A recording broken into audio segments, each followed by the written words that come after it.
I actually am I'm a huge supporter of libraries. I'm on several library boards, and I think part of that is that I remember the first day I walked into the Perrott Library in Old Greenwich, Connecticut. This was back in the day where just for breathing, librarians would tell you to be quiet. And it was marble, and it smelled of paper and glue. And I went into a corner, and I just sat down on a little floor and grabbed books off of the shelf, and I left where I was. And I've never come back, and I've never been the same. For my first novel, Never Look Back, which was at the end of 8.5 years of writing 6 hours a day, I finally sold a novel.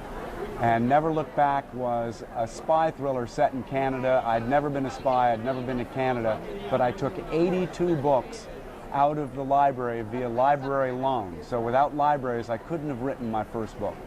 And I also, in my first library experience at the Perrott, I found Harold and His Purple Crayon.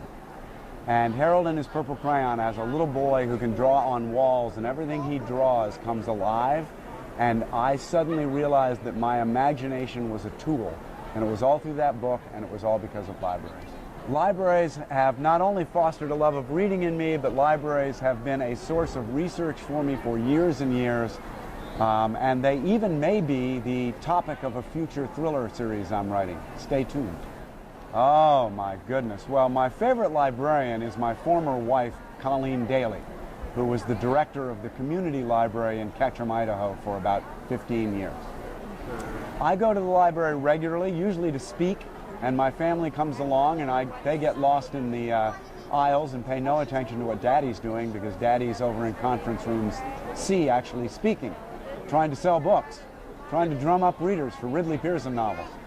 So what do they do while you're doing all that? They read. They enjoy the library. They take advantage of all the services the library has to offer. The only place I think any tax money should go to is education and libraries. So any place else it's going, I think, is misspent money. I like roads, but people can build roads. You can't build a mine.